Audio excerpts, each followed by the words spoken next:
haven't figured that out already, is that we are magnificent beings. We are one with Source. Where Carolyn had an incredible visual, experiential near-death experience, mine was somewhat different, and I'm going to tell you a little bit about that, a little bit in abbreviated form due to time, because there's so much I want to cover here, but for some reason, Source and Spirit prompted me to do this film up front for you, something I've never done before. My experience happened in 2003. I was a clinical psychologist. I was practicing in Los Angeles area, and I was coming home from seeing clients, and suddenly I had a whoosh right out of my heart area, solar plexus area, and with it came a profound sense of emptiness and a feeling like I was done here with my work as I knew it. I had never had that experience before. I didn't know what it meant. I immediately went inside and thought, am I depressed? Am I anxious? No. Is there something wrong? All I knew is that it felt like I had lost all of my friends. I had lost my whole family. It was that feeling of emptiness. And I thought that I was done with my work here on earth as I knew it, whatever that meant at the time. But I didn't know what it meant, so I did go home. I was able to drive home because I felt clearly, lucid and not physically incapacitated. I went home trying to make sense of what this whoosh feeling was and this bereft sense of emptiness. And I suddenly found myself, as I was thinking about this, very much wide awake, very much sitting up. I saw a swirling vortex in my mind's eye. The next minute I found myself propelled through this tunnel at a great rate of speed. And I could see light at the end of this tunnel. And of course, I had heard about the tunnel. And immediately the first thought in my mind was, did I die? What did I die of? I wasn't sick. And of course, the next, it's interesting what goes through your minds during this time. I thought, well, if I truly died, there's not much I can do about it now. So let's just ride it out and see where I'm going. This is the light. I hear it's a pretty powerful light. So as I was going through this tunnel horizontal, feet first, which I thought was a very strange way to go through a tunnel. I thought you had to fly through it head first, And but it was sort of like on a conveyor belt without the conveyor. But before I could get into the light, something stopped me. And I just hovered there, and I tried to will myself to go into the light, and nothing I could do would work. And I thought, the irreverent thought, well, this is boring. And the next minute I thought, as I was thinking this is boring, all of this energy poured into my physical body, or what I thought was my physical body, my spirit body. And it was an implosion of energy and spun me around with great force back through the tunnel, horizontal feet first, traveling at this high rate of speed. And the next minute I found myself back in my physical body, and voices in my head were saying, breathe, Kathy, breathe. And I was alone. And I'm hearing voices. Not something I usually, too happy about when my clients had reported hearing voices. So there was nothing I could do. I was paralyzed. I could not move. My whole left side of my body I could feel a pressure in it. And these voices are telling me to relax, Kathy, just breathe easily. Immediately I saw that my heart had stopped, and whoever was trying to help me back into my physical form was, impressing me this image just to relax and go with it. And of course I did, because there was nothing else I could do. And I would hear clicks as everything was falling back into place, and I felt a presence around me the whole time, even though there was no one else in the room, and I could not move. I was helpless at the time. And then I felt the last kind of piece of the puzzle click of my body connecting, but I felt this pressure in my chest, and I thought, I'm going to have to see a cardiologist. And the voices pretty much told me, nope, you're okay. You'll be fine. Don't worry about it. And I got up, and within about 30 minutes or so after that, the pressure had abated. And within a short period of time, because this is like a very long experience, and I'm giving you the highlights of it, I became obsessed with quantum physics, getting up in the middle between 3 and 4 a.m. every night to search everything I could on the internet about energy, about healing, about scalar waves, about the cosmos, about the universe, about you name it, and it was there, about physics and sacred geometry and so forth like that. And what I learned was I had brought back a whole number of guides with me from this other side. In fact, I found out later this was a pre-birth contract that I had made, and the only reason they sent me into the tunnel and did not allow me to go into the light, because they figured I would not want to come back once I went into the light, was that I needed to exchange energy in this tunnel to be able to bring it up to a higher level where these new beings could merge with me and bring back information with me like I hadn't even begun to experience at the time. These beings identified themselves as beings, multidimensional beings from the 8th dimension and beyond. They called themselves the founders. They said they've been here since the beginning of creation. They were involved in the creation process. Another reason I showed you that film today. They come from a state of pure consciousness, healing, self-service, and they had something they wanted me to do. Now, sometimes you never know what this is going to be. You're going to send on a mission in life. And before in my life, I had been asked to be of service. And I've had, things come to me where I've been able to do that. When I was a child, I thought I was going to be a nurse. And it wasn't too far of a stretch that I became a clinical psychologist, helping people in other ways. But this is pure creation infiniteness. And they said basically that the world was changing. And that I went back, even my soul went back to the beginning of creation time. We all went back, but I was involved in some of the first creation of man and the splitting off of souls and experience in the world, in the universe, to have that wonderful experience of dealing with matter and learning and growing and coming back to source and sharing what we have learned as souls and human beings. Now, not all of this came to me at once, obviously, but between waking up every night and learning this stuff, and they were showing me things on the internet that they said, well, this is not quite accurate, but this is as far as your race has gotten so far, or human beings understand. They were correcting things that I was seeing on the internet. And basically it was like physics 101 and getting me up to speed. And I was understanding, believe it or not, I'm not a physics major. In fact, I'm not a mathematical major either. But what they started to show me was that, oops, back here, was that everything has a mathematical formula. Even our DNA is mathematically coded.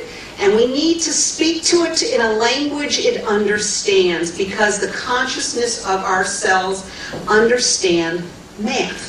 Now, if you saw in Caroline's thing, the whole geometry and mathematics and the beginning of it, that was an important thing, that algorithms give instructions to the body through binary code.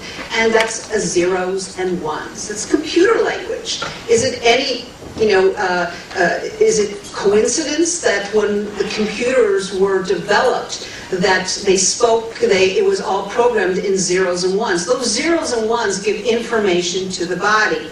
And that information is compressed into binary sequencing, what they call from substance coding.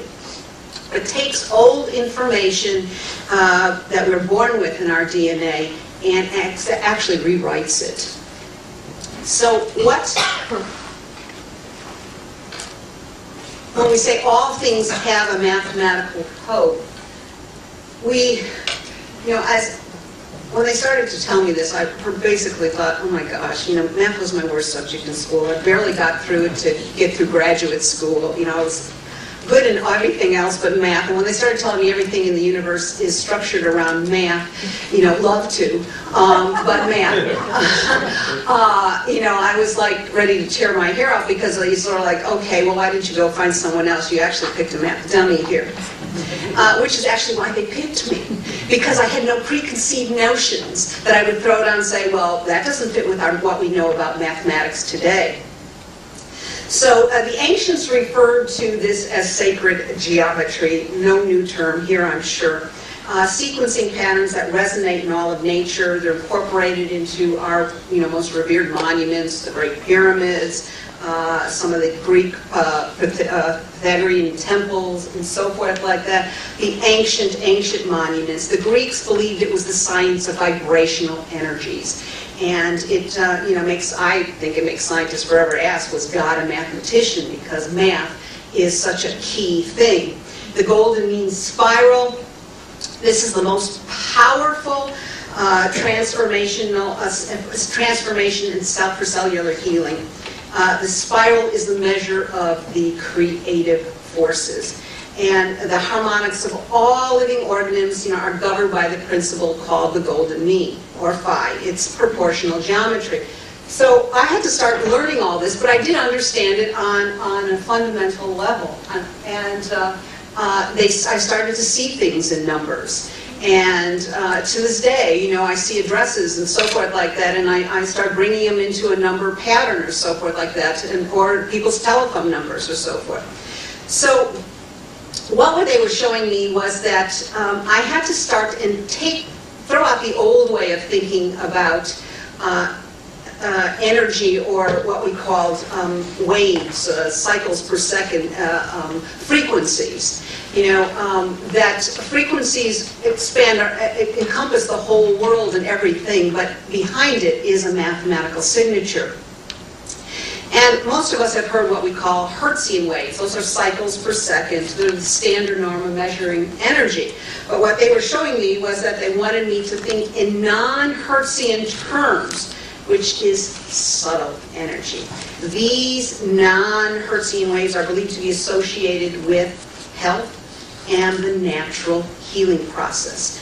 And that term was first coined, by the way, by the great visionary and physicist Nikola Tesla at the turn of the century to describe this new form of energy. You know, Einstein actually used it to distinguish energy which cannot be measured by standard, you know, conventional electronic equipment, which is really inadequate to measure this. Non-Hertzian energy is a higher dimensional energy consisting of pure information patterns, which is really what math is about.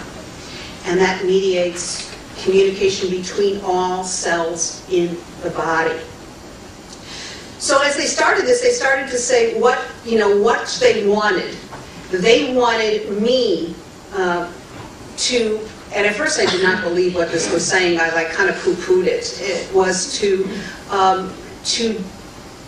develop a device that could use mathematical healing, that could use a whole different way of looking at healing from traditional ways. And at first I said, you know, basically, I don't know anything about electronics or healing or so forth, and basically I was told, we will lead you to the right people and we will show you what is needed. And of course I fought this mission, you know, thinking that this was not in my life plan, but it became almost this magnificent obsession. And if any of you have ever tried to walk away from something that is your destiny, you know it keeps pounding you over the head until you finally give in and say, okay, all right, show me what I have to do. And this is basically what it turned into for me. So for what happened for a whole year was they started to show me that I could then put together mathematical signatures with their help for almost every element, solid, liquid, herbs, minerals, emotions, symbols, concepts, formulas, and they would show me gems even. They would show me symbols that, to me, to this day, I think are off-planetary symbols. They're not something that I've seen anywhere in our world, but they said that our DNA and our consciousness in our cells would know what they meant and would react to it and use that information as was needed. And this is not that unusual. If you went back to Pythagoras' times in the 6th century BC, they reduced everything to a number, all formulas to a number, which was conceived as the principle and innermost essence of universal mind. Every object and being was thought to represent a number of universal force vibrations acting upon human consciousness, similar to the way which suggestions we may use in hypnotism. Healing was affected through universal mind. So this took about a year to bring through all of these different, and of course I didn't know what these numbers meant, but they all had each of these substances, and there's thousands. There was actually, it was 5,000 different substances and things like that, that I sat down and my first kind of channeling experience, and getting into a trance-like state and showing me what needed to be put down for each of these. They also, there's this like higher intelligence at work, and I didn't know where I was going with any of this, but the next thing they showed me was that sound was extremely, extremely important. In fact, sound is the last thing to go when you die, and the first thing that develops, sense that develops in utero.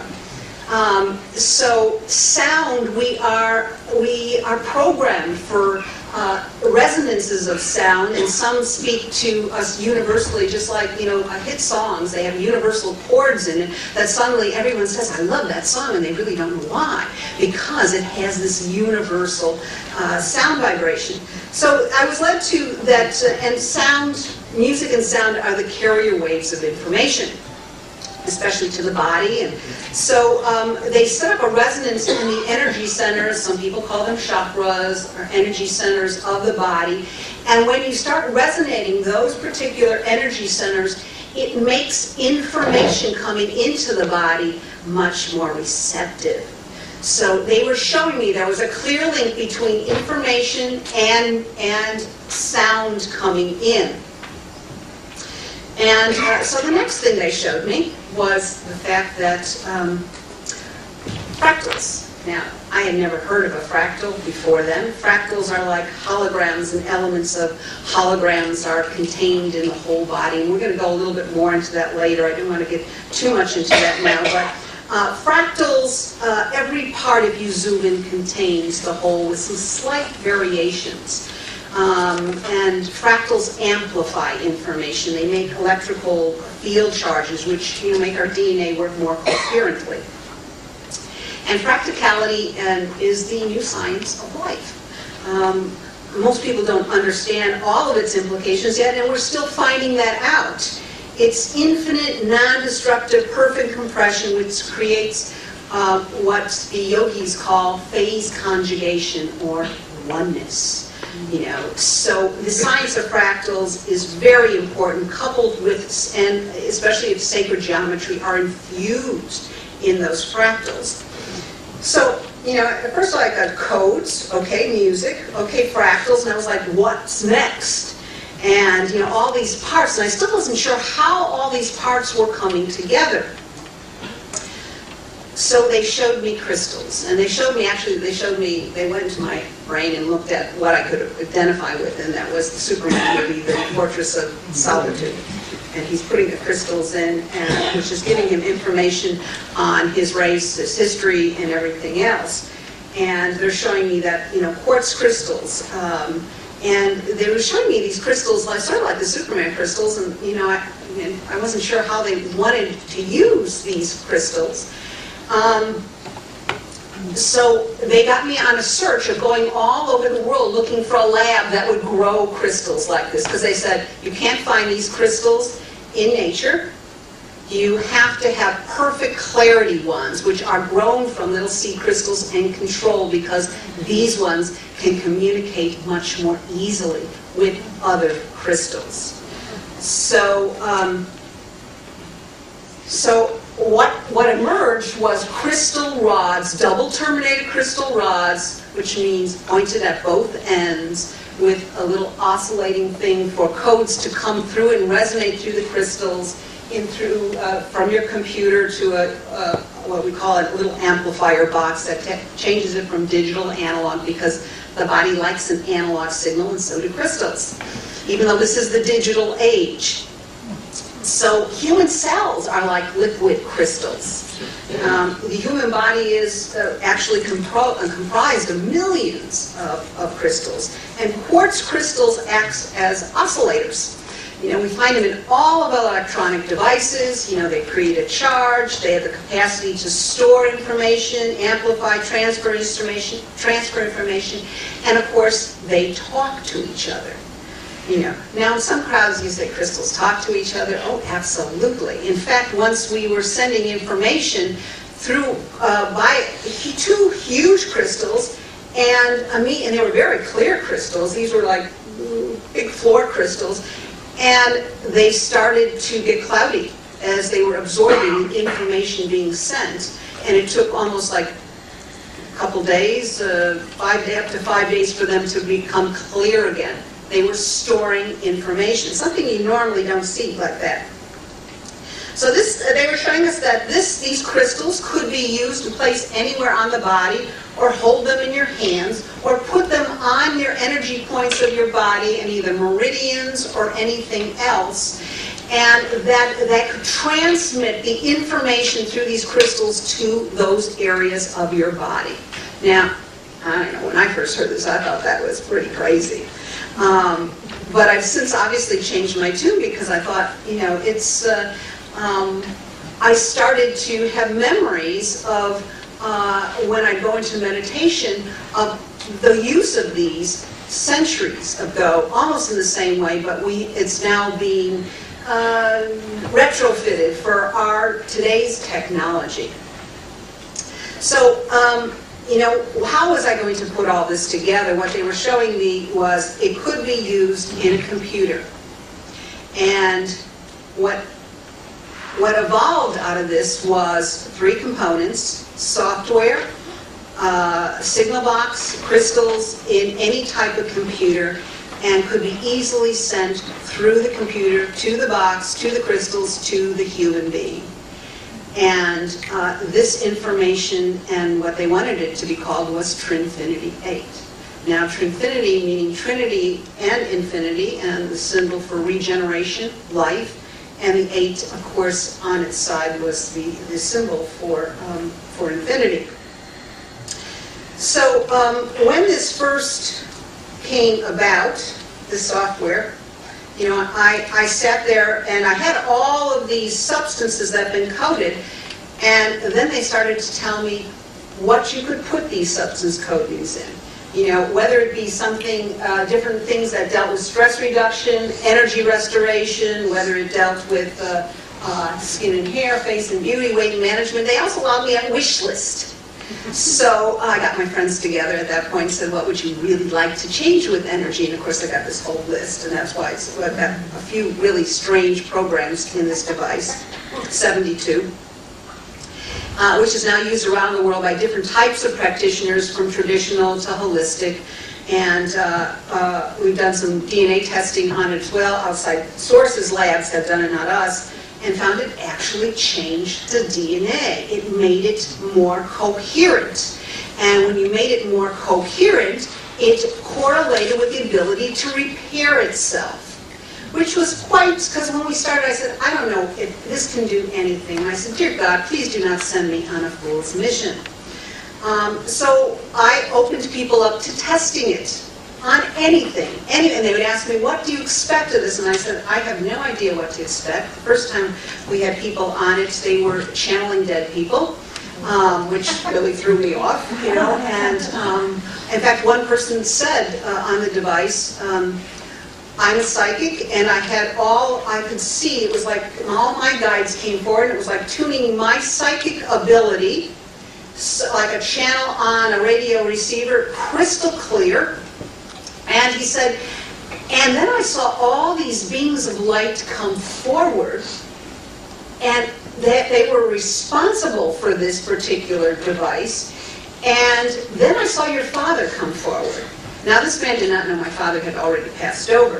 In fact, my father had passed over right around about 2 months after the time I had had my near-death experience. And in fact, I didn't even know that he didn't even believe me when I told him about this near-death experience, but he did come back and gave messages that, yes, thank you for giving me the heads up on that. Now I knew what to do when I passed over. But I'd never known that he was just kind of paying me, lip service the whole time. That, oh yeah, that's interesting, Kathy.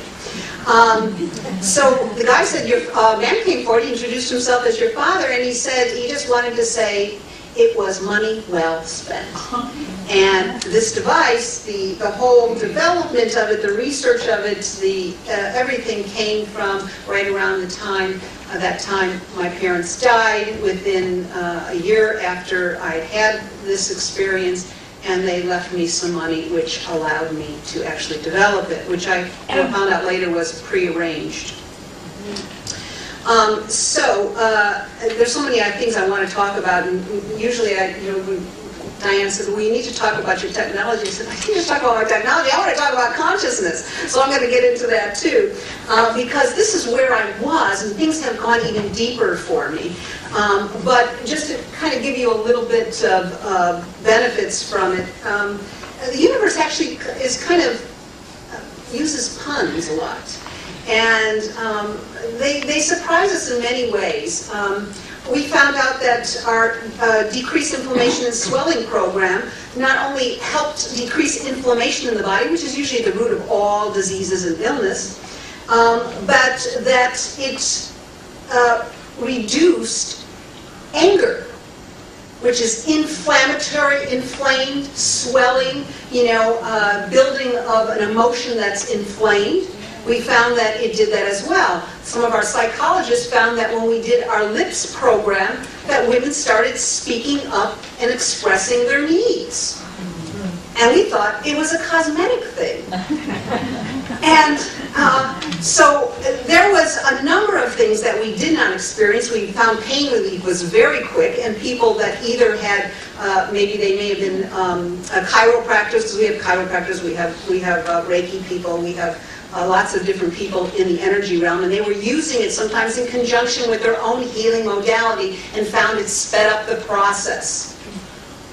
And sometimes we say we just don't know what it will do because, spirit takes it and goes where it needs it first. They told me that all of everything that's been sped up in our world electronically has all been planned.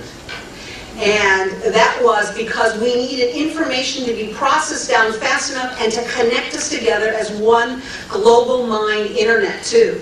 That has all that, and they were telling me this back in 2003. And a lot of this, and they tell me a number of other stuff, which I'll get into in a little while. But they said that we needed, as a human race that is now at a critical point and is evolving, we needed to shift to a higher vibrational state where all healing and rejuvenation could be possible. And although this is not a device that is going to heal you, it can allow, well, maybe it might, because it has some people, but yeah, but we don't talk about healing. But to shift you to the thing where your body, your soul, your being can do what it's meant to do, what it's been programmed to do, is to heal you and be the perfect ideal self you as a human being are entitled to and want to be. So pain relief was the things that we saw would go the fastest on people. Emotional well-being, releasing traumas. We had something called heart resonance, which they told me was very important to put in. This had the combination, the frequency, the mathematical signature of giving and receiving love and forgiveness. And we're right now in a very heart-based time. Everything, whether it be love or so forth, comes from the heart. Actually, the heart is more important than our mind, for what our evolutionary growth is. Years ago they say, oh, think with your head, not your heart. Actually, in the spirit world, It's think with your heart, not your mind. I mean, it's not like don't, leave your mind out the door, but still think with your heart. Your heart is what's closest to spirit. So we found that we could shift people to a way where they feel new hope, less reactive to emotional triggers. I was reporting that some that were suicidal, it was shifting them into a different place where suicide was not going to be the top option anymore. So at this time I was no longer, by the way, working in a clinical practice because I was starting to feel everybody's stuff much too much. And so the world was kind of shifting me into another place. As for physical vitality, we've used it to, I have one person particularly, she's in the military, and she uses all the time whenever she has to go into her military training. She uses something that, increases muscle strength and stamina and energy, and she says, I always ace my exams, my physical exams. And then we did things for libido, because libido had the creative life force in. So, and that's very important to people. So, there was so many different areas we looked at to address and help people add more into their life. Whether it be focus or clarity too, learning new tasks, memory, eyesight. It's funny, we found that using the eyesight program suddenly started people looking at their issues more too. Which says you never know how it's going to take and run with it.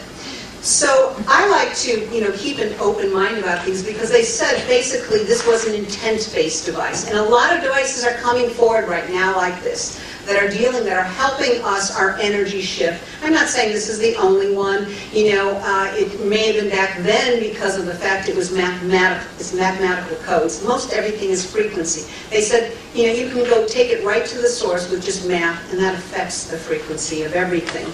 So, and being open to really healing in non-conventional ways. Some people look at things and they say, nothing helps me.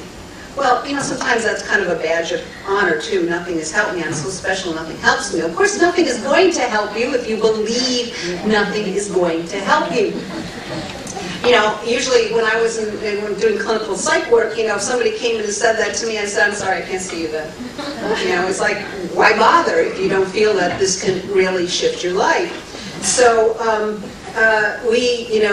you have to get your intent straight. And what they said about this device was that it would help get a clarity of intent, of purpose. And your purpose may just be, I am open to healing. It's okay for me to get healing. Sometimes people have a lot of problems receiving things and being open to that. So this new kind of healing energy is really all based on what they were showing me was a super quantum potential level.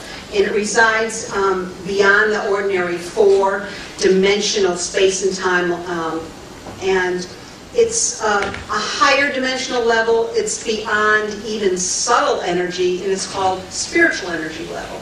And it's quantum physicists such as David Bohm in 1952 alluded to this, and they were just kind of discovering it. And this is where this device, Trinfinity 8, really resides, in the super quantum potential level, because of the fact it can be wireless. And by that, I'd like to say people, we have the illusion of distance. All things in the universe are infinitely connected, as you saw from Caroline's thing. We are all connected to the God source. And, it doesn't matter how far we are away, it's instantaneous through time and space, that intent, that thought, that energy. You can communicate with someone regardless of if it's 10 feet or 10 billion miles apart. And, they've actually